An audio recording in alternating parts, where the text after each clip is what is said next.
Hello, Nestor Novio with Group 3. Today we will do an unboxing of a new item that I just received.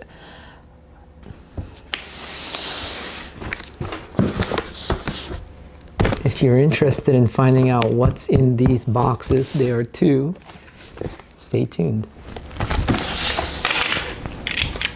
All right, let's get to it. This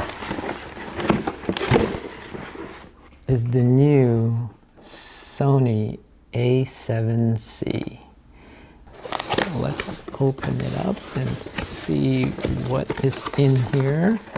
Of course, lots of info. It's very important, actually. And look at this, prepaid Visa for $1,000 if you register. So what's in here? Of course, you get the Sony strap, very interesting. The full battery, and then the charger. This was a kit purchase, which means I purchased the camera body and the lens also. This lens is a 28 to 60 kit lens, and if you notice, real small, which is cool. The actual camera, as long as I don't drop it. And there it is. There you go. And then what you do is you go like that. It starts out at 28, then all the way to 60. It's a 28 to 60.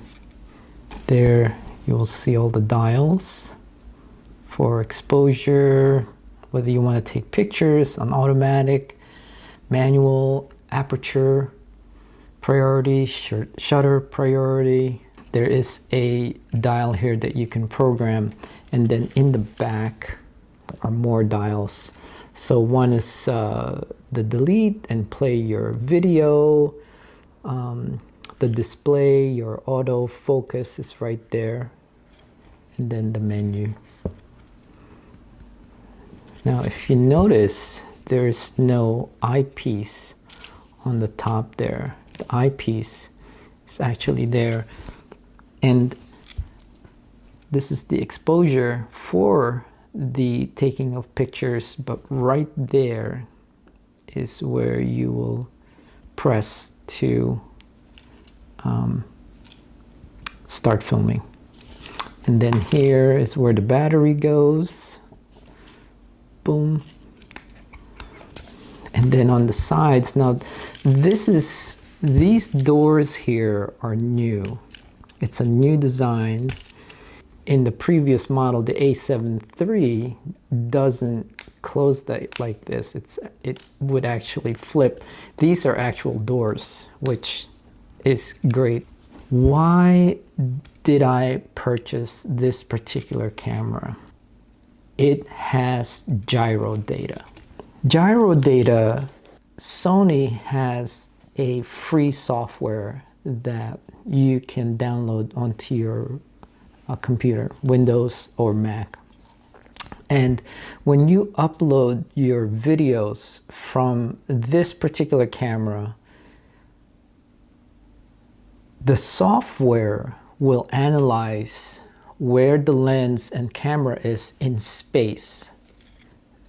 So when you're moving or when you're taking videos, and of course, it's natural to get the jitters when you're holding and when you're just walking and so forth, the software will analyze that and actually stabilize the video.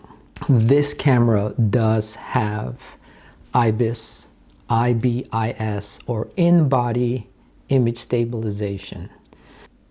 In order to use or take advantage of this gyro data, you will have to turn off the IBIS or the in-body image stabilization for that software to work its best.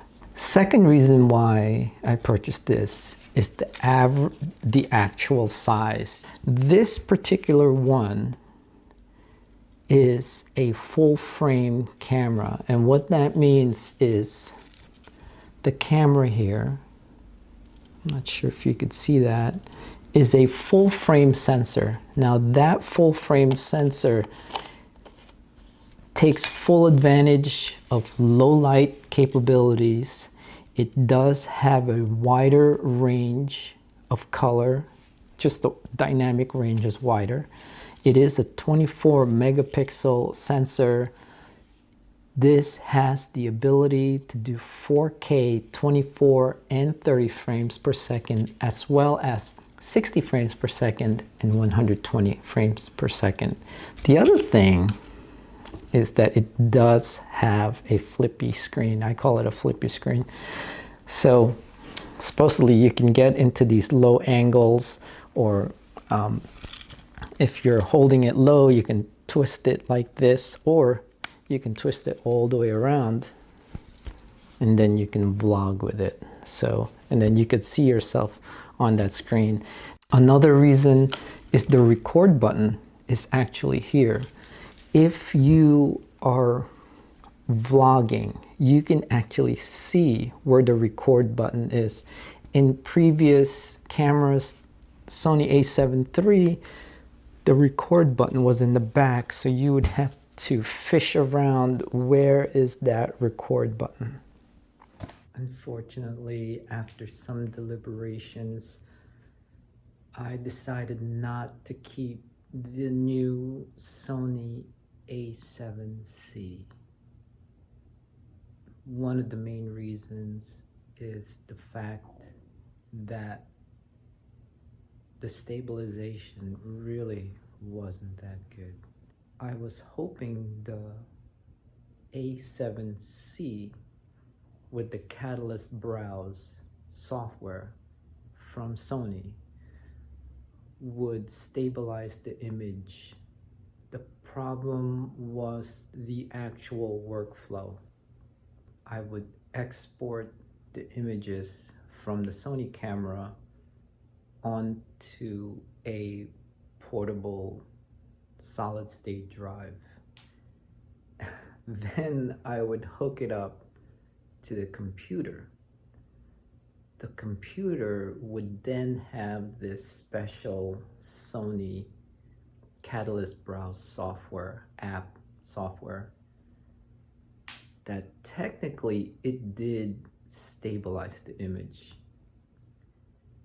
The unfortunate thing was, for some reason or another, the clip would be stable, but it would snap. I can't really explain it, but there would be micro jitters in the image, like this. And it was really weird. The time it took to stabilize that image, the Sony Catalyst Browse would take that one clip at a time, and it would take, on an average, about 10 minutes. If you had 15, 20, 30 clips, you can just imagine 30 times 10 minutes. That workflow, unbelievably, was not acceptable. The image quality, yes, definitely, it was very good. So I said, okay, so now I'll just use my gimbal specific for my Sony camera. But now I'm back to the same situation that I had with the A7 III. So now the question was, so why do I have this A7C? Why even bother? Is it the flip out screen? Is it because it was a smaller factor? So those were really my factors in why I went ahead and returned it.